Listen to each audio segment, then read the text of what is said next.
আজি আমি ৰজনীকান্ত বৰদলৈৰ বিষয়ে পঢ়ো আৰু ইম্পৰ্টেন্ট হয় ৰজনীকান্ত বৰদলৈৰ ওপৰত এটা নহয় এটা question enforcement inspector SI TET GT APSC অসমত যি এক্সাম নহওক হোৱাৰ চান্সেছ থাকে মেইন কথা হ'ল যে ৰজনীকান্ত বৰদলৈ উপন্যাস সম্ৰাট আমি তেওঁক উপন্যাস সম্ৰাট হিচাপে জানো মেইন পইণ্ট ফাৰ্ষ্ট পইণ্ট তাৰ পাছত যদি চাই some critics also call him the Walter Scott of Assam question কেনেকৈ দিব যে ওয়াল্টাৰ স্কট অফ আসাম কাক জনা যায় ৰজনীকান্ত বৰদলৈ উপন্যাস সম্ৰাট হল দুটা কুৱেশ্যন বনিলে তাৰ পাছত মেইন কুৱেশ্যন আহে মিৰি জীয়ৰী ঠিক আছে ৰজনীকান্ত বৰদলৈ এখন উপন্যাস মিৰি জীয়ৰী গতিকে এই কাহিনীটো কিহৰ আধাৰত সকলোৱে জানে জংকি আৰু পানৈ মিছিং বয় এণ্ড গাৰ্ল ঠিক আছে মিৰি জীয়ৰী শুনিছে জংকি পানৈৰ কাহিনীটো জানে আৰু সেই কাহিনীটোৰ আধাৰত লিখা হৈছে কোনখন মিৰি জীয়ৰীখন গতিকে কুৱেশ্যন ইয়াৰ দুটা কুৱেশ্যন বনি আছে কেনেকৈ বনিব যে মিৰি জীয়ৰী কোনে লিখিছিলে আৰু মিৰি জীয়ৰী এই গ্ৰন্থখনৰ আধাৰ ঠিক আছে কিহৰ ওপৰত আধাৰ কৰি লিখিছিলে কোনটো কাহিনীৰ ওপৰত ঠিক আছে গম পালে বহুত ইম্পৰ্টেন্ট হয় বাকি যদি চাই ৰজনীকান্ত বৰদলৈৰ মিৰি জীয়ৰী মনোমতি দণ্ডুৱা ঠিক আছে ৰহদৈ লিগিৰি নিৰ্মল ভকত মনত ৰাখি থৈ দিব কাৰণ পৰীক্ষাত কোৰ পৰা কি দিয়ে আপোনাক ধৰিব নোৱাৰে তথাপিও ইম্পৰ্টেন্ট যদি চাই সকলোখিনি মনত সময় থাকিলে মনত ৰাখিব তথাপিও ৰজনীকান্ত বৰদলৈৰ পৰা মিৰি জীয়ৰী আৰু মনোমতি একদম যেনেকৈ পাৰে মনত ৰাখক কাৰণ এক্সামত এই দুখন আহাৰ চান্সেছ থাকিব ঠিক আছে ওকে তাৰ পাছত যদি আমি চাওঁ বীৰেন্দ্ৰ কুমাৰ ভট্টাচাৰ্য কাৰণ বহুত বেছি ইম্পৰ্টেন্ট হয় বীৰেন্দ্ৰ কুমাৰ ভট্টাচাৰ্য কিয়নো তেওঁ আছিল প্ৰথম অসমীয়া যিয়ে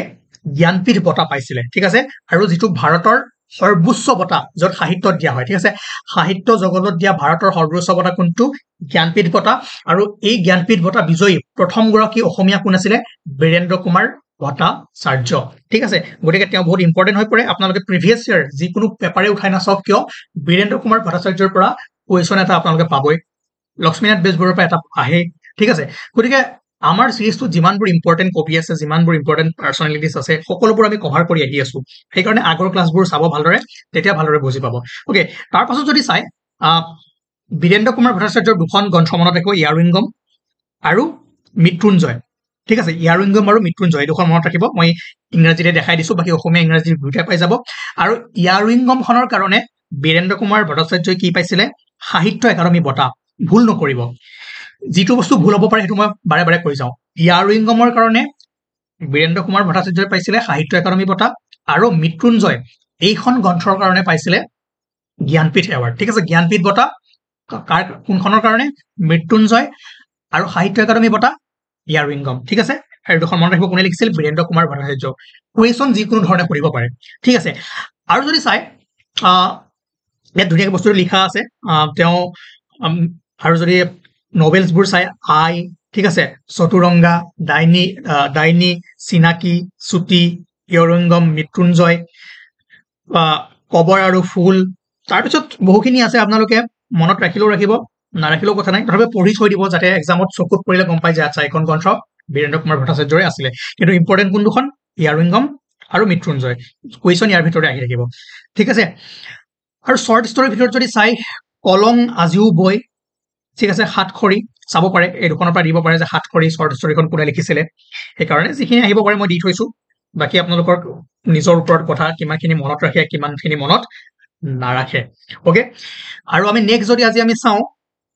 আৰু এজন ব্যক্তিৰ ওপৰত তেওঁৰ ওপৰত কুৱেশ্যন আহি থাকে দেৱকান্ত বৰুৱা সাগৰ দেখিছা মনত ৰাখিব মেইনলি ইয়াৰ পৰা কুৱেশ্যন আহে যে his collection of Assamese poem Sagar Dekhisa লগতে মন কৰিব দেৱকান্ত বৰুৱা এগৰাকী কি আছিলে পলিটিচিয়ানো আছিলে আৰু ইম্পৰ্টেন্ট ফেক্ট যদি চাই তেওঁ কি হয় was an Indian politician from Assam who served as the 83rd president of Indian National Congress during the emergency from 1975 to 1978 and 7th governor of Bihar এটো মনত ৰাখিব দেৱকান্ত বৰুৱা কোনখন ৰাজ্যৰ গভৰ্ণৰ আছিলে বিহাৰ এটো ইম্পৰ্টেন্ট ঠিক আছে he also served as union cabinet minister for Ministry of Petroleum and Natural Gas in the second Indira Gandhi ministry ঠিক আছে এইবোৰ ডেটবোৰ নালাগে ইন্দিৰা গান্ধীৰ যি সেকেন্ড আপোনাৰ মিনিষ্ট্ৰি হৈছিলে কেবিনেট হৈছিলে তাৰ ভিতৰত ministry of petroleum and natural গেছৰ তেওঁ মিনিষ্টাৰ আছিলে ঠিক আছে ওকে বাকি ইমানখিনি ইমান আপোনালোকৰ ইম্পৰ্টেণ্ট নহয় দেৱকান্ত বৰুৱাৰ ওপৰত যদি চাই সাগৰ দেখিছা এখন মনত ৰাখিব তেওঁৰ পয়েট্ৰি কালেকশ্যন হয় আৰু লগতে তেওঁ এজন পলিটিচিয়ানো আছিলে বিহাৰৰ কি আছিলে গভৰ্ণৰ আছিলে বাকি যিবোৰ কুৱেশ্যন আহিব পাৰে তেওঁৰ ওপৰত আমি অলৰেডি এমচিকিউত কৰিছোৱে আৰু নেক্সট যেতিয়া সেশনটো এই সিৰিজটো শেষ হ'ব তেতিয়া আমি এমচিকিউ সমূহ কৰিম হৈ গ'ল ৰজনীকান্ত বৰদলৈ হৈ গ'ল বীৰেন্দ্ৰ কুমাৰ ভট্টাচাৰ্য হৈ গ'ল আৰু দুই এগৰাকী আছে সেইখিনি আমি কৰি থাকিম কুৱেশ্যন দুটামান কৰোঁ যে প্ৰথম অসমীয়া শিশু আলোচনী কোনখন আছিলে সকলোৱে জানে ল'ৰা বন্ধু ৰামনৱমী কোনে লিখিছিলে গুণাভিৰাম বৰুৱা পঢ়ি আহিছো তাৰ পাছত যদি চাই জোনাকী আলোচনীৰ প্ৰথম সম্পাদক কোন আছিলে চন্দ্ৰকুমাৰ আগৰৱালা আৰু প্ৰথম অসমীয়া সনেট কোনখন আছিল প্ৰিয়তমাৰ চিঠি ওকে ঠিক আছে আৰু এইখিনি আমি অলৰেডি ইয়াৰ আগৰ ক্লাছতে কৰিছিলো যে অটোবায়োগ্ৰাফি কিছুমান অসমীয়া মহান ব্যক্তিত্বৰ আত্মজীৱনী ঠিক আছে ইয়াৰ ভিতৰত যদি চাই লক্ষ্মীনাথ বেজবৰুৱা মোৰ জীৱন সোঁৱৰণ হৰকান্ত শৰ্মা মজুমদাৰৰ আত্মজীৱনীখনৰ নাম চাদৰ আমিনৰ আত্মজীৱনী ৰজনীকান্ত বৰদলৈ কি আছিলে আত্মজীৱন চৰিত আৰু বেণুধৰ ৰাজখোৱা মোৰ জীৱন দাপোন পজ কৰক স্ক্ৰীনশ্বট মাৰক বা লিখি ৰাখক ঠিক আছে ৰুবুল মাউতৰ মোৰ এটা সপোন আছিলে ভৱেন্দ্ৰনাথ শইকীয়াৰ জীৱন বৃত্ত ইম্পৰ্টেণ্ট হয় ইয়াৰ পৰা এটা কুৱেশ্যন আহিব মামনি ৰয়ছম গোস্বামীৰ আধা লেখা দস্তাবেজ মোৰ সৰণি কাৰ আছিলে পদ্মনাথ গোহাঁই বৰুৱা এইখিনি হৈছে আত্মজীৱনী অটোবায়োগ্ৰাফি নেক্সট যদি চাই এই গ্ৰন্থখিনি মনত ৰাখি থব পাৰে এইখিনি পিছত পাম বাৰু এতিয়া বাদ দিয়ক ইম্পৰ্টেণ্ট বুকছ এণ্ড অথৰ এইটো বহুত বেছি গুৰুত্বপূৰ্ণ হয় কাৰণ ইয়াতে মই আপোনালোকক এখন লিষ্ট দিছো যে কবি কিতাপৰ নাম কবি আৰু সাহিত্য একাডেমী বঁটা লাভ কৰিছিল আৰু কেটেগৰীটো কি হয় যে লিষ্ট অফ সাহিত্য academy award winner of Assam যে অসমৰ কোনগৰাকী ব্যক্তিয়ে সাহিত্য একাডেমী বঁটা লাভ কৰিছিল আৰু কোনখন গ্ৰন্থৰ বাবে ধুনীয়াকৈ লিষ্টখন আছে বহুত আছে গোটেইখিনিটো চাই থোৱাটো ভাল এবাৰ চকু ফুৰাই থৈ দিব কোনখন আহে আমি ক'ব নোৱাৰো গতিকে এইখিনি কষ্ট কৰিব লাগিব মনত ৰাখিব লাগিব তথাপিও কেইখনমান ইম্পৰ্টেণ্ট মই দি থৈছো সেই ইম্পৰ্টেণ্ট কেইখন চাওক বাকী লিষ্টখন আপোনালোকে যদি পিডিএফটো লয় তাত পাই যাব ঠিক আছে অ'কে যতীন্দ্ৰনাথ দুৱাৰা বনফুল বীৰেন্দ্ৰ কুমাৰ ভট্টাচাৰ্য ইয়াৰউইংগম অম্বিকাগিৰি ৰায়চৌধুৰী বেদনাৰ উল্কা নলিনীবালা দেৱী অলকানন্দা এই কবিতা পুথিখন কোনে লিখিছিলে নলিনীবালা দেৱী অঘৰী আত্মাৰ কাহিনী কোনে লিখিছিলে ছৈয়দ আব্দুল মালিক গোলাম কোনে সৌৰভ কুমাৰ চলিহা ককা দেউতাৰ হাৰ নৱকান্ত বৰুৱা একদম ইম্পৰ্টেণ্ট মনত ৰাখক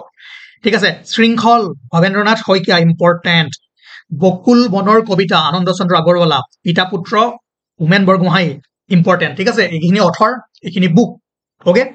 অথৰ এণ্ড বুকৰ পৰা দুটা তিনিটা কুৱেশ্যন পাবই মিলাবলৈ দিব পাৰে ঠিক আছে এইখিনি ষ্টেটিক কুৱেশ্যন মানে কি এইখিনি আপোনাৰ ইয়াতে আপোনাৰ কি পাইছিলে তেওঁলোকে সাহিত্য একাডেমী বঁটা পাইছিলে আৰু লগতে যিখিনি কাৰেণ্ট এফেয়াৰ্ছ হয় যিখিনি বুক ৰিচেণ্টলি নিউজত আছে সেইখিনি আপোনালোকে মই লাহে লাহে দি থাকিম এমচিকিউ হিচাপে তাত পাই থাকিব ঠিক আছে তাৰপিছত আৰু কেইখনমান ইম্পৰ্টেণ্ট এইফালে বুক আছে এইফালে অথৰ আছে যদি চাই এইটো উল্টা হৈ আছে ইফালে অথৰ হ'ব ইফালে বুক হ'ব সুদীৰ্ঘ দিন আৰু ঋতু নিৰ্মলা প্ৰভা বৰদলৈ তাৰপিছত আপোনাৰ যদি চাই পাতাল ভৈৰৱী কোনে লিখিছিল লক্ষ্মীনন্দন বৰা যাৰ কাৰণে সাহিত্য একাডেমী বঁটা লাভ কৰিছিলে মোৰ যে কিমান হেঁপাহ কোনে লিখিছিলে কেশৱ মহন্ত মহাৰথী চন্দ্ৰপ্ৰসাদ শইকীয়া অভিযাত্ৰী এই নভেলখন লিখিছিলে নিৰুপমা বৰগোহাঁই বহুত ভেৰি ভেৰি ইম্পৰ্টেণ্ট ইয়াত এখন অৰণ্য আছিলে সকলোৱে জানে অনুৰাধা শৰ্মা পূজাৰী দেওলাংখুই ৰীতা চৌধুৰীৰ তাৰপিছত ইয়াৰউইংগম বীৰেন্দ্ৰ কুমাৰ ভট্টাচাৰ্য নন্দেশ আৰু জিউ সাফাৰ্ণী দখন নন্দেশ্বৰ দৈমাৰী এইখিনি ইম্পৰ্টেণ্ট বুক এইখিনি কি হ'ল আপোনাৰ তাৰ অথৰ বুকছ এণ্ড অথৰ যদি কয় বহুত আছে মই তাৰ ভিতৰত ইম্পৰ্টেণ্ট কিছুমান বাছি চলো বাকী এই লিষ্টখন গোটেইখন যিমান আছে চব মনত ৰাখিব ঠিক আছে এইখিনি পঢ়োৱা বস্তু নহয় এইবোৰ কি বুজিব আৰু জাষ্ট মনত ৰাখিব লাগে ঠিক আছে বুকছ এণ্ড অথৰ তাৰপিছত মই কৈছিলো যে 2024ত কি হৈ গ'ল আৰে এক মিনিট ওকে 2024ত যদি চাই তেনেহ'লে ইম্পৰ্টেণ্ট বুকখিনিৰ ভিতৰত পাব যে সাহিত্য একাডেমী বাল সাহিত্য পুৰস্কাৰ পাইছিলে কোনে কোনে ৰঞ্জু হাজৰিকা আৰু ভি জেকবা মেছহাৰীয়ে ৰঞ্জু হাজৰিকাই পাইছিলে বিপন্ন বিস্ময় খেল এইখন গ্ৰন্থৰ কাৰণে আৰু বড়ো ভাষাত জেকবা মেছহাৰীয়ে পাইছিলে বুহুমা বৈনিবু গতিকে এইখন গ্ৰন্থ ইম্পৰ্টেণ্ট হৈ পৰে আপোনালোকৰ কাৰণে আহিব পাৰে যে এইখন কোনে লিখিছিলে লগতে সাহিত্য একাডেমী যুৱ পুৰস্কাৰ 2024 চনত পাইছিলে তিনিজন ব্যক্তি অসমৰ পৰা নয়নজ্যোতি শৰ্মা চুটুপা চক্ৰৱৰ্তী আৰু ৰাণী বড়ো তাৰ পৰা কোনকেইখন গ্ৰন্থৰ কাৰণে মনত ৰাখিব এইখিনি ধুনীয়াকৈ লিখা আছে জালকটা জুই দাৰ্জে হাউলুড ফুল আৰু চাইক্লোন কুৱেশ্যন কেনেকৈ আহিব কোনে কোনে পাইছিলে কোনজনে সাহিত্য একাডেমী যুৱ পুৰস্কাৰ পোৱা নাছিলে তিনিজন দিব আৰু এজন নোপোৱা দি দিব তাৰপিছত কুৱেশ্যন কেনেকৈ আহিব নয়নজ্যোতি শইকীয়াৰ লিখা গ্ৰন্থখন বা জাল কটা জুই কোনে লিখিছিলে চাইক্লোন কোনে লিখিছিলে সো কুৱেশ্যন বহুত প্ৰকাৰে বনিব পাৰে জাষ্ট এই শ্লাইডটো মনত ৰাখক আপোনালোকে বহুত বস্তু কি কৰিব পাৰিব ক্লিয়াৰ কৰিব পাৰিব ঠিক আছে আৰু যদি আমি কিছুমান গ্ৰেট পাৰ্চনেলিটিজ অফ আসাম অসমৰ ইম্পৰ্টেণ্ট মহান ব্যক্তিৰ বিষয়ে আমি পঢ়িব লাগিব বহুখিনি আছে যিখিনি এক্সামত আহি থকাৰ বহুত বেছি চান্স আছে আমি তেনেকৈ পঢ়িম প্ৰথম যদি আমি চাওঁ ডক্টৰ ভূপেন হাজৰিকাৰ বিষয়ে ডক্টৰ ভূপেন হাজৰিকাৰ বিষয়ে কুৱেশ্যন এটা পাবই পাব Assam and its people part টুত বা আপুনি এনফৰ্চমেণ্টে দিয়ক বা SI দিয়ক সব এক্সামৰ কাৰণে মই ক্লিয়াৰ কৰাই গৈ আছো bird of Brahmaputra and Sudhakantha বুলি তেওঁক আমি জানো ঠিক আছে তেওঁ poet actor film maker professor politician singer সকলোবোৰ আছিলে ঠিক আছে আৰু মেইন যদি আপুনি চাই ডক্টৰ ভূপেন হাজৰিকাৰ বিষয়ে আমি জানিব লাগে তেওঁৰ ক'ত কেনেকৈ কৰিছিলে গোটেইখিনি আজি আমি পঢ়ি থাকিলে 1 ঘণ্টাতকৈ বেছি লাগি যাব আমি যেহেতু এটা এক্সাম পইণ্টৰ ভিউৰ পৰা পঢ়ি আছো সেইকাৰণে মেইন বুলেট পইণ্ট কেইটা আমি আপোনাক দি আছো ওকে জন্ম হৈছিলে 8 ছেপ্টেম্বৰ 1926 চনত ক'ত শদিয়াত ঠিক আছে আৰু 1937 চনত 1936ত প্ৰথমটো গান ৰেকৰ্ড কৰিছিলে কোনে ডক্টৰ ভূপেন হাজৰিকাই আৰোৰা ষ্টুডিঅ' ফৰ চেলনা কোম্পানী মনত ৰাখিব আৰু লগতে important turning point doctor Bhupen হাজৰিকাৰ জীৱনত যিটো সাংস্কৃতিক জীৱনত ইম্পৰ্টেণ্ট টাৰ্ণিং পইণ্ট আহিছিলে কেতিয়া যেতিয়া ডক্টৰ ভূপেন হাজৰিকাই ৰূপকোঁৱৰ জ্যোতিপ্ৰসাদ আগৰৱালা আৰু কলাগুৰু বিষ্ণুপ্ৰসাদ ৰাভাৰ সান্নিধ্য লাভ কৰিছিলে তাৰ পাছতে ডক্টৰ ভূপেন হাজৰিকাৰ জীৱনৰ এটা ধুনীয়া টাৰ্ণিং পইণ্ট আহিছিলে এতিয়া যদি চাই ইন্দ্ৰমালতী যিখন আছিলে ৰূপকোঁৱৰ জ্যোতিপ্ৰসাদ আগৰৱালাৰ দ্বিতীয়খন চলচ্চিত্ৰ আৰু তাতে দুটা গান কাষতে কলচী লৈ আৰু বিশ্ব বিজয় নজোৱান এই গান দুটা ডক্টৰ ভূপেন হাজৰিকাই কণ্ঠদান কৰিছিলে ঠিক আছে গান দুটা মনত ৰাখিব 2017-18-19 চনৰ কোনোবা APSCৰ প্ৰিভিয়াছ ইয়াৰ পেপাৰত যদি চাই ধুনীয়াকৈ দি দিছে গান দুটাৰ নাম ঠিক আছে কুৱেশ্যনটো দিছে কোনে গাইছিলে ওকে তাৰ পাছত যদি চাই ইম্পৰ্টেণ্ট ডক্টৰ ভূপেন হাজৰিকাৰ বিষয়ে তেনেহ'লে পাব যে চামেলি মেমচাব ঠিক আছে এইখন প্ৰথম আছিলে the national film award for best music direction for Chameli Memsaab আৰু এই চিনেমাখনৰ কাৰণে চামেলি মেমচাবখনৰ কাৰণে ডক্টৰ ভূপেন হাজৰিকাই শ্ৰেষ্ঠ সংগীত পৰিচালনাৰ ৰাষ্ট্ৰীয় চলচ্চিত্ৰ বঁটা লাভ কৰিছিলে কিমান চনত 1975 চনত দুখন আছে এখন হ'ল আপোনাৰ চামেলি মেমচাব এইখনৰ কাৰণে তেওঁ লাভ কৰিছিলে কি শ্ৰেষ্ঠ সংগীত পৰিচালনাৰ বঁটা আৰু এখন বস্তু মনত ৰাখিব যে ডক্টৰ ভূপেন হাজৰিকাই first film directed by doctor Bhupen Hazarika was Era Bator সুৰ যদি কুৱেশ্যনত সোধে যে ডক্টৰ ভূপেন হাজৰিকাৰ প্ৰথমখন পৰিচালিত চিনেমা কি আছিলে এৰা বাটৰ সুৰ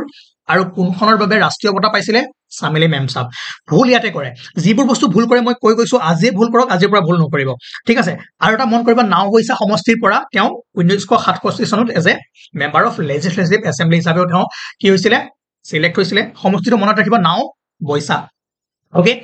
তাৰপাছত যদি চাই 1993 চনত অসম সাহিত্য সভাৰ সভাপতি আছিল ডক্টৰ ভূপেন হাজৰিকা আৰু এমুঠি চাউলৰ কাহিনী ডকুমেণ্টাৰী কোনে প্ৰডিউচ কৰিছিলে ডাইৰেক্ট কৰিছিলে ডক্টৰ ভূপেন হাজৰিকাই তাৰপাছত ইম্পৰ্টেণ্ট পইণ্টবোৰ হ'ল যে দাদা চাহেব ফাল্কে এৱাৰ্ড লাভ কৰিছিলে 1992 চনত পদ্মশ্ৰী লাভ কৰিছিলে 1977 চনত পদ্মভূষণ লাভ কৰিছিলে 2001 চনত পদ্মবিভূষণ লাভ কৰিছিলে 2012 চনত আৰু ভাৰত ৰত্ন তেওঁ লাভ কৰিছিলে মৃত্যুৰ পাছত 2019 চনত বহুত বেছি ইম্পৰ্টেণ্ট চনটো সুধিব ঠিক আছে আৰু যদি চাই 2011 চনত বাংলাদেশ চৰকাৰে মুক্তিযোদ্ধা পদক নামৰ এই বঁটাটো দিছিলে ডক্টৰ ভূপেন হাজৰিকাক কোনে বাংলাদেশ চৰকাৰে আৰু 5 নৱেম্বৰ 2011 চনত তেওঁ মৃত্যুবৰণ কৰিছিলে ইম্পৰ্টেণ্ট কথা যে আমি এই সিৰিজটো চলাই লৈ গৈ থাকিম যদি আপোনালোকক PDF লাগে 8822614404 মই কমেণ্টটো লিখি দিম 8822614404 ইয়াত কণ্টেক্ট কৰিব PDF ল'ব পাৰিব গ্ৰুপ জইন হ'ব পাৰিব তাত বাকি পাৰ্টবোৰ আপোনালোকক PDF বোৰ দি থকা হ'ব ঠিক আছে ওকে গতিকে আজি আমি ৰূপকোঁৱৰ জ্যোতিপ্ৰসাদ আগৰৱালাৰ বিষয়ে পঢ়িম ঠিক আছে তেওঁ He was the considered as Assamese cultural icon, deeply revered for his creative vision and output, and is popularly called Rupkor of Assamese culture. কিয় অসমীয়া কালচাৰটো অসমীয়া সংস্কৃতিত আমি জ্যোতিপ্ৰসাদ আগৰৱালাক ৰূপকোঁৱৰ বুলি কওঁ জানে তেওঁ কৰ্মৰাজিৰ কাৰণে তেওঁৰ সৃষ্টিশীলতাৰ কাৰণে কাৰণ অসমীয়া চিনেমাৰ আৰম্ভণি তেওঁ আৰম্ভ কৰিছিলে কেনেকৈ তেওঁ সেই সময়তো অসমত ইমান ধুনীয়া চিনেমা বনাইছিলে ঠিক আছে গতিকে তেওঁৰ যিমানবোৰ কৰ্মৰাজি আছিলে অসমীয়া সংস্কৃতিলৈ যিমানবোৰ অৱদান আছিলে সৃষ্টিশীলতা আছিলে তেওঁৰ ভিজন আছিলে তাৰ ওপৰত আমি তেওঁক কলাগুৰু হিচাপে জানো আৰু সেই কাৰণে জ্যোতিপ্ৰসাদ আগৰৱালাক কলাগুৰু নামেৰে অভিহিত কৰা হৈছে বাকি সকলোৱে এটা কথা জানে যে 17 জুনত 1903 চনৰ 17 জুনত তামুলবাৰী টি ষ্টেট ঠিক আছে তামুলবাৰী চাহ বাগান মনত ৰাখিব এই নামবোৰ মনত ৰাখিব এইবোৰ বহুত ইম্পৰ্টেণ্ট বস্তু হয় আপোনালোকে এইটো উৰাই দিব পাৰে কিন্তু বহুত ইম্পৰ্টেণ্ট বস্তু ইয়াত জন্মগ্ৰহণ কৰিছিলে কিমান তাৰিখে 17 জুন 1903 চনত পিতৃ পৰমানন্দ আগৰৱালা আৰু মাতৃ আছিলে কিৰণময়ী দেৱী ঠিক আছে তাৰপিছত যদি চাই ইম্পৰ্টেণ্ট পইণ্ট এই দুটা ইয়াৰ পৰাই কুৱেশ্যন আপোনালোকৰ বাৰে বাৰে আহি থাকিব যে তেওঁ চিত্ৰবন ষ্টুডিঅ' এষ্টাব্লিছ কৰিছিলে ক'ত ভোলাগুৰি টি ষ্টেট জন্ম ক'ত হৈছিলে মই কিয় কৈছিলো যে বস্তুবোৰ ভালদৰে মন দি শুনি যাব Jyotiprasad Agarwala was born on 17 June 1903 at Tamulbari tea estate Tamulbari tea ষ্টেটত জন্মগ্ৰহণ কৰিছিলে আৰু যি চিত্ৰবন ষ্টুডিঅ' ঠিক আছে চিত্ৰবন ষ্টুডিঅ' ক'ত এষ্টাব্লিছ কৰিছিলে ক'ত প্ৰতিষ্ঠা কৰিছিলে ভোলাগুৰি টি ষ্টেট অসমীয়া ইংৰাজী দুইটাতে আছে চিন্তা নকৰিব এইটো মোৰ ৰৈ গ'ল ঠিক আছে ট্ৰান্সলেট কৰিবৰ কাৰণে আৰু and begin the filming the movie Joymoti around and of 1933 this was the first film from Assam okay আৰু 1933 চনত তেওঁ প্ৰথমবাৰৰ কাৰণে আৰম্ভ কৰিছিলে জয়মতীৰ শ্বুটিং কৰা আৰু 1935 চনত কি কৰিছিলে ৰিলিজ কৰিছিলে মনত ৰাখিব ফাৰ্ষ্ট আছামিজ ফিল্ম আৰু এই যিখন চিনেমা আছিলে প্ৰথম অসমীয়া চিনেমা জয়মতী কিহৰ ওপৰত আধাৰিত আছিলে লক্ষ্মীনাথ বেজবৰুৱাৰ এখন প্লে নাটক নাম হৈছে সতী জয়মতী আৰু আপোনালোকে সতী জয়মতীৰ কাহিনীটো জানেই আগতে আমি যি পঢ়িছিলো তাত হিষ্ট্ৰীত পঢ়িছিলো বা নেক্সট যেতিয়া ক্লাছ কৰিম আমি আছাম হিষ্ট্ৰীৰ পৰা তেতিয়া এই চেপ্টাৰবোৰ ভালদৰে আমি পঢ়িবলৈ চেষ্টা কৰিম ঠিক আছে চাৰিটা point Chitraban studio' Bholaguri state 1935 চনত জয়মতী অসমৰ প্ৰথমখন চলচ্চিত্ৰ আৰু কাৰ ওপৰত বেছ কৰি লক্ষ্মীনাথ বেজবৰুৱাৰ সতী জয়মতী নাটকখনৰ ওপৰত বেছ কৰি এখন বনোৱা হৈছিলে বাকী ৰূপকোঁৱৰ জ্যোতিপ্ৰসাদ আগৰৱালাৰ কৰ্মৰাজি যদি চাই তেওঁৰ শ্বৰ্ট ষ্টৰীসমূহ ৰূপহী বগীতৰা সোণতৰা সোণৰ অভিমান যুঁজাৰু ঠিক আছে সতীৰ সোঁৱৰণি সন্ধ্যা নীলা চৰাই মনত ৰাখি থৈ দিব চাই থৈ দিব কুৱেশ্যন ক'ৰ পৰা আহে আমি নাজানো বাকী তেওঁৰ যদি নবেল চাই উপন্যাস চাই তেনেহ'লে আমাৰ গাঁও আৰু নাটকখিনি মনত ৰাখিব এইখিনি ইম্পৰ্টেণ্ট ইয়াৰ পৰা কুৱেশ্যন আহিব তেওঁৰ যিখিনি নাটক আছিলে শোণিত কুঁৱৰী কাৰেঙৰ ডিগিৰি ৰূপালীম ঠিক আছে নিমাতী কইনা এইখিনি একদম মনত ৰাখিব লাগে লভিতা শনিকৰ কোন পখিলী বাকী জানি জয়মতী আৰু ইন্দ্ৰমালতী আৰু এটা কথা মনত ৰাখিব যে ইন্দ্ৰমালতী এইখন আছিলে দুটা নামেৰে ইন্দ্ৰ মালতী প্ৰথম অসমীয়া ছবি য'ত দুটা নাম ইউজ কৰা হৈছিলে এনেকুৱা কুৱেশ্যন আহিছে আগতে আৰু ইয়াত দুটা গান গাইছিলে কোনে ডক্টৰ ভূপেন হাজৰিকাই যোৱাকালি আমি পঢ়িছিলো কাষতে কলচী ৰৈ আৰু বিশ্ব বিজয় নৌ জোৱান আৰু এটা কথা মন কৰিব জ্যোতিপ্ৰসাদ আগৰৱালাৰ যিবোৰ সংগীত তেওঁক আমি সেইবোৰক আমি কি বুলি কওঁ জ্যোতি সংগীত ঠিক আছে জ্যোতি সংগীত আৰু আপোনালোকৰ কাম কি জ্যোতি সংগীতবোৰ চাই থব কোনকেইটা জ্যোতি সংগীত হয় গানটোৰ নাম লিখি দিব ক'ব যে এইটো ৰাভা সংগীত নে জ্যোতি সংগীত নে ভূপেন্দ্ৰ সংগীত আপোনালোকে জানে বিষ্ণুপ্ৰসাদ ৰাভাৰ গানবোৰক আমি ৰাভা সংগীত বুলি কওঁ ডক্টৰ ভূপেন হাজৰিকাৰ গানবোৰক আমি ভূপেন্দ্ৰ সংগীত বুলি কওঁ ঠিক আছে গতিকে ইন্দ্ৰমালতীও মনত ৰাখিব আৰু ইয়াতে ডক্টৰ ভূপেন হাজৰিকাৰে গান গাইছিলে দুটা গান দুটাৰ নাম কি আছিলে কমেণ্ট কৰি জনাব আৰু বাকী যদি চাই 17 জানুৱাৰী 1951 চনত তেওঁ মৃত্যুবৰণ কৰিছিলে এইটোতো ইম্পৰ্টেণ্ট 17 জানুৱাৰী আমি শিল্পী দিৱস হিচাপে পালন কৰো অলপমান চিৰিয়াছ হওক এক্সামত কি ভুল কৰিব 17 জানুৱাৰী শিল্পী দিৱস জন্মদিনত মৃত্যুৰ দিনত এই দুটাত আপোনালোকে কনফিউজ হৈ যায় কাৰণ তেওঁ জন্মগ্ৰহণো কৰিছিলে 17 জুনত আৰু মৃত্যুবৰণ কৰিছিলে 17 জানুৱাৰী ছেইম ডেট ঠিক আছে আৰু এই যিটো মৃত্যুৰ তিথি মৃত্যুৰ দিনা সেইদিনাখন আমি শিল্পী দিৱস হিচাপে পালন কৰো ঠিক আছে জ্যোতিপ্ৰসাদ আগৰৱালা ৰূপকোঁৱৰ জ্যোতিপ্ৰসাদ আগৰৱালা আৰু ক'ত মৃত্যুবৰণ কৰিছিলে অকি ৰেচিডেন্স ইন তেজপুৰ আৰু সাধনা গৃহ কিহৰ কোনজন ব্যক্তিৰ লগত জড়িত য়েছ লক্ষ্মীনাথ বেজবৰুৱা গতিকে এই বস্তুবোৰ আপোনালোকে অলপমান মাইণ্ডত খেলাই লৈ যাব কুৱেশ্যন হাজাৰটা হ'ব পাৰে কুৱেশ্যন যিকোনো ঠাইৰ পৰা হ'ব পাৰে মোৰ কথা যদি আপোনালোকে শুনি যায় মই যিবোৰ বস্তু কৈ গৈছো আপুনি যদি আপোনাৰ মাইণ্ডত ক্লিক কৰি যায় পৰীক্ষাত কেতিয়াও আপোনাৰ সমস্যা নহয় ঠিক আছে অকে হৈ গ'ল জ্যোতিপ্ৰসাদ আগৰৱালাৰ বিষয়ে আমি পঢ়িলো এতিয়া আমি পঢ়িবলৈ গৈ আছো বিষ্ণুপ্ৰসাদ ৰাভা আৰু বহুত বেছি ইম্পৰ্টেণ্ট হয় বিষ্ণুপ্ৰসাদ ৰাভাৰ পৰা এইবাৰ কুৱেশ্যন অহাৰ চান্সেছ আছে যদি চাই আমি তেওঁক কি বুলি জানো কলাগুৰু বিষ্ণুপ্ৰসাদ ৰাভা কলাগুৰু আৰু এই কলাগুৰু উপাধিটো কোনে দিছিলে সৰ্বপল্লী ৰাধাকৃষ্ণনে ঠিক আছে সেই সময়ত ভাৰতৰ কি আছিলে ৰাষ্ট্ৰপতি আছিলে কোন সৰ্বপল্লী ৰাধাকৃষ্ণন আৰু অসমীয়া সংস্কৃতিত যিমানবোৰ অৱদান আছিলে বিষ্ণুপ্ৰসাদ ৰাভাৰ সেইকাৰণে তাৰ কাৰণেই সৰ্বপল্লী ৰাধাকৃষ্ণনে কি কৰিছিলে কলাগুৰু এই উপাধিটো অভিহিত কৰিছিলে কুৱেশ্যন কেনেকে আহিব যে কলাগুৰু উপাধিটো বা কলাগুৰি সন্মানটো কোনে দিছিলে কোনে প্ৰদান কৰিছিলে এনচাৰ হ'ব সৰ্বপল্লী ৰাধা কৃষ্ণন আৰু এটা কথা মন কৰিব কলাগুৰু বিষ্ণুপ্ৰসাদ ৰাভাই যে তাণ্ডৱ নৃত্য কৰিছিলে সেই তাণ্ডৱ নৃত্য সৰ্বপল্লী ৰাধাকৃষ্ণনে দেখি অভিভূত হৈছিলে আৰু তাৰ পাছতে তেওঁৰ যি অসমীয়া সংস্কৃতিত অসমীয়াৰ জগতত যিমানখিনি অৱদান যিমানখিনি কৰ্মৰাজি তাৰ ওপৰত দেখিয়েই এই উপাধিটো কলা গুৰু ঠিক আছে তুমি গুৰু কলা গুৰু কলাৰ গুৰু সেই উপাধিটো প্ৰদান কৰিছিলে ঠিক আছে ওকে বাকী যদি চাই 1909 চনত জন্মগ্ৰহণ কৰিছিলে ক'ত ঢাকাত আৰু জানে 1900 যেতিয়া বংগ বিভাজন হৈছিলে কিমান চনত 1905ত তাৰ পৰা 1911 11 চনতহে আকৌ তাক অল্টাৰ কৰি দিলে কিন্তু আসাম আৰু বেংগলক সৰি ৱেষ্ট বেংগলক সৰি ইষ্ট বেংগলক এটা পাৰ্টত ৰাখিছিলে হয় নাই সো সেইকাৰণে আপোনালোকে হিষ্ট্ৰীবোৰ অকমান কানেক্ট কৰিব লাগিব ঠিক আছে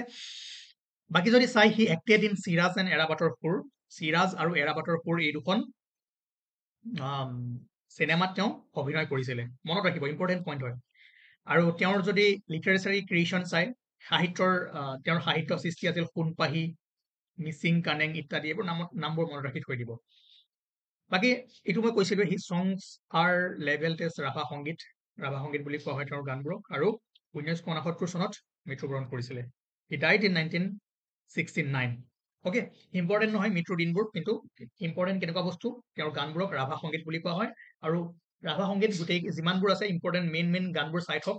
কাৰণ এক্সামত আহিব গানটো লিখি দিব আৰু এইজন কোনে গাইছিল ঠিক আছে এইটো কি সংগীত হয় বাস নেক্সট যদি আমি চাওঁ আমি কাৰ বিষয়ে পঢ়িব লাগিব আইদেউ সন্দিকৈ জানে আইদেউ সন্দিকৈৰ বিষয়ে যি কোন আছিলে first female artist who acted in Assamese film Aideu Sandikai আছিলে হিন্দীত নহয় সন্দিকৈ অসমীয়াত সন্দিকৈ হয়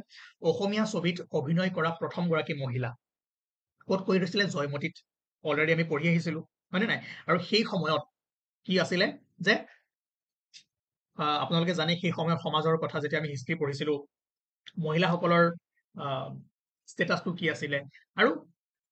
এনেকুৱা চিনেমাত এক্টিং কৰাটো সেই সময়ত কি নাছিলে এলাও নাছিলে আৰু সমাজৰ ভয় বা ঘৰৰ যি বাধা আছিল তাক নেওচিও আইদেউ সন্দিকৈয়ে কি কৰিছিলে প্ৰথম অসমীয়া ফিমেল আৰ্টিষ্ট হিচাপে তেওঁ নিজকে প্ৰতিষ্ঠা কৰিছিলে আৰু জয়মতীত কি কৰিছিলে তেওঁ অভিনয় কৰিছিলে ঠিক আছে আৰু বয়স কিমান আছিলে 14 বছৰ বয়স ঠিক আছে 14 বছৰ বয়সত তেওঁ জয়মতী হিচাপে এই ৰোলটো প্লে কৰিছিলে তাৰপাছত তেওঁ এঘৰীয়াও কৰিছিলে বহুদিন ঠিক আছে আজি নালাগে আমি পিছত যেতিয়া এজন ব্যক্তিৰ বিষয়ে ভালদৰে পঢ়িম তেতিয়া আপোনালোকে গম পাই যাব ঠিক আছে ওকে বাকী জন্মগ্ৰহণ কৰিছিলে ক'ত গোলাঘাট ডিষ্ট্ৰিক্ট 1920 চন she was born in Panidihingia of Golaghat district 1920 চনত আৰু মই এটা কথা কওঁ পিডিএফটো ল'ব বিচাৰিলে আপোনালোকে কণ্টেক্ট কৰিব লাগিব 8822614404 তাত ল'ব পাৰিব বাকী আপোনালোকে নোট কৰি যাওক আৰু এইটো মই ক'লোৱে আজি যদি আপোনালোকৰ পৰা সঁহাৰি নাপাওঁ তেনেহ'লে এইটোৱে লাষ্ট ক্লাছ হ'ব বাকী আপোনালোকে পঢ়িব বিচাৰিলে জইন কৰিব লাগিব তেতিয়া পেমেণ্ট কৰিব লাগিব ঠিক আছে তো মই ভাবিছিলো চবেই ভিডিঅ'খিনি ফ্ৰী অফ কষ্ট পাওক আৰু পিডিএফটো ল'লে অলপমান সৰু সুৰা এটা এমাউণ্ট দি পেলাই ল'ব পাৰিলে হয় কিন্তু এতিয়াৰ পৰা যদি মোৰ মিছনটো মই কমপ্লিট কৰিব নোৱাৰো তেতিয়াহ'লে অলপমান চেঞ্জেছ কৰিব লাগিব চ' বেটাৰ যোনে চাই আছে লাইক কৰক শ্বেয়াৰ কৰক আপোনাৰ ফ্ৰেণ্ডবোৰক পঠিয়াওক ঘৰত যদি কোনোবা চিনাকি আছে গাঁৱত যদি কোনোবাই পঢ়ি আছে অকমান অসুবিধা হৈ আছে তেওঁলোকলৈও যাতে আমাৰ এই সিৰিজবোৰ আমাৰ এই ভিডিঅ'বোৰ যাব পাৰে ঠিক আছে নেক্সট আমি পঢ়িব লাগিব ভৱেন্দ্ৰনাথ শইকীয়াৰ বিষয়ে বহুত বেছি ইম্পৰ্টেণ্ট আৰু এক্সট্ৰাকৈ আমি ভালদৰে পঢ়িম কিন্তু এতিয়া আমি MCQ বেছড এক্সামত যিবোৰ কুৱেশ্যন আহিব পাৰে সেইকাৰণে আমি বুলেট পইণ্ট হিচাপে লৈ আহিছোঁ আৰু প্ৰত্যেকটো পইণ্টে বহুত বেছি ইম্পৰ্টেণ্ট আৰু জানি সকলোৱে ডক্টৰ ভৱেন্দ্ৰনাথ শইকীয়া আছিল এজন জনপ্ৰিয় লেখক আৰু চলচ্চিত্ৰ পৰিচালক film director and popular writer বহু ফিল্ম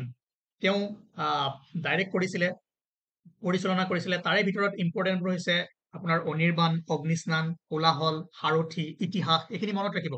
ঠিক আছে আৰু যদি চাই তেওঁ বহুতো শৃংখল গহ্বৰ সেন্দুৰ অন্তৰীপ ইত্যাদি তেওঁৰ প্ৰকাশিত গ্ৰন্থ তেওঁৰ গ্ৰন্থবোৰৰ বিষয়ে মনত ৰাখিব মিক্স আপ কৰি নিদিব এইকেইখন হৈছে তেওঁ পৰিচালনা কৰা কেইখনমান অসমীয়া চলচ্চিত্ৰ আৰু এইকেইখন তেওঁ লিখা কিতাপ কি শৃংখল গহ্বৰ সেন্দুৰ অন্তৰীপ এটচেট্ৰা আমি শৃংখলখনৰ কাৰণে এটা বস্তু পাই আহিছিলো কি মনত পেলাওক আৰু কমেণ্ট কৰি জনাওক এই লিখাই আছে পইণ্টটো দিয়ক তেওঁৰ গল্প সংকলন শৃংখলৰ বাবে সাহিত্য একাডেমী বঁটা লাভ কৰিছিলে ঠিক আছে হি ওন দা সাহিত্য academy for his collection of short story শৃংখল ভৱেন্দ্ৰনাথ শইকীয়াই শৃংখলখনৰ কাৰণে সাহিত্য একাডেমী বঁটা লাভ কৰিছিলে ঠিক আছে আৰু 1998 চনত শংকৰদেৱ বঁটাও তেওঁ লাভ কৰিছিলে আৰু he was the first recipient of the Assam Valley Literary Award in 1990 ঠিক আছে এইটো মনত ৰাখিব এইটো ইম্পৰ্টেন্ট পইণ্ট হয় যে অসম উপত্যকা সাহিত্য বঁটা লাভ কৰা প্ৰথমগৰাকী ব্যক্তি কোন ভৱেন্দ্ৰনাথ শইকীয়া ডোন্ট वरी আমি ডক্টৰ ভৱেন্দ্ৰনাথ শইকীয়াৰ বিষয়ে বহুত ভালদৰে পঢ়িম বহুত আৰু ডিটেইলছত পঢ়িম সেইখিনি আপোনালোকে এতিয়া বস্তু যিমানখিনি বস্তু দিছো সিমানখিনি চাওক তাৰপিছত আমাৰ আছে ৰাধা গোবিন্দ বৰুৱা উপেন্দ্ৰনাথ বৰ্মা আৰু বহুখিনি ব্যক্তি আছে লাহে লাহে পঢ়ি যাম যদিহে আপোনালোকে আমাক ভালদৰে সঁহাৰি জনাই আসাম পলিটি আছে আসাম পলিটিও আমি ভালদৰে বেকগ্ৰাউণ্ডবোৰ পঢ়িম ফেক্টছবোৰ পঢ়িম তাৰপিছত আমি স্পৰ্টছখিনি পঢ়িলো অলৰেডি আৰু স্পৰ্টছৰ ওপৰত আৰু এটা ক্লাছ হ'ব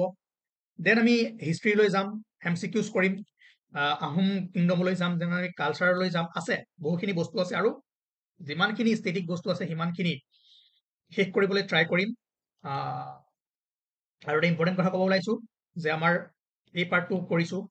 এই পাৰ্টটো হৈ গ'ল এই পাৰ্টটো হৈ গ'ল বায়'ডাইভাৰ্চিটি ক্লাইমেট হৈ গ'ল ইকনমি আমি ষ্টাৰ্ট কৰি আছো এই তিনিটা বস্তু আমি একেলগে কৰি দিম ঠিক আছে বাকী আমাৰ কি আছে আসাম পলিটি কৰাম হিষ্ট্ৰী কৰাম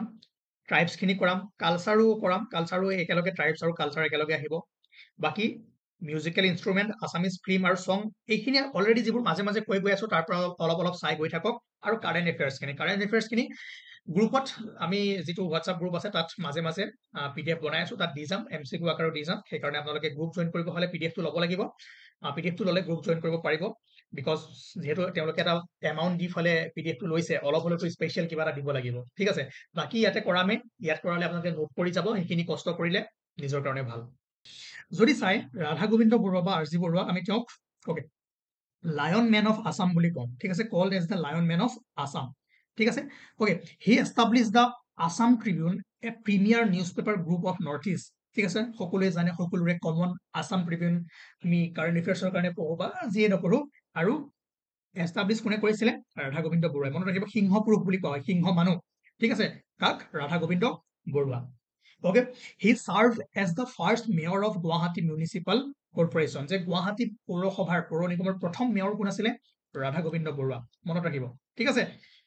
ভেৰি ভেৰি ইম্পৰ্টেণ্ট পাৰ্চন হয় এওঁৰ ওপৰত কুৱেশ্যন এখেতৰ ওপৰত কুৱেশ্যন অহাৰ সম্ভাৱনা আছে ফাৰ্ষ্ট মেয়ৰ আছিলে সিংহ পুৰুষ বুলি জনা যায় লায়ন মেন বুলি জনা যায় আৰু আসাম ট্ৰিবিউনৰ কি হৈছিল তেওঁ এষ্টাব্লিছ কৰিছিলে লগতে যদি চাই he was also' the founder of Assam T auction centre comment কৰি জনাওক যে আসাম টি অকশ্যন চেণ্টাৰ কিমান চনত স্থাপিত হৈছিল ক'ত আছে যোৱাকালি ক্লাছত কৰিছো আসাম জিঅ'গ্ৰাফি লিংক কৰক আৰু he was also' founder of Assam T auction চেণ্টাৰৰ কি আছিলে তেওঁ প্ৰতিষ্ঠাপক আছিলে তেওঁ অসম চাহ নিলাম কেন্দ্ৰৰ প্ৰতিষ্ঠাপক আছিলে ওকে আৰু এটা মনত ৰাখিব যে তেওঁৰ নেতৃত্বত গুৱাহাটী নেহেৰু ষ্টেডিয়াম নিৰ্মাণ কৰা হৈছিলে Guwahati Nehru stadium was built under his leadership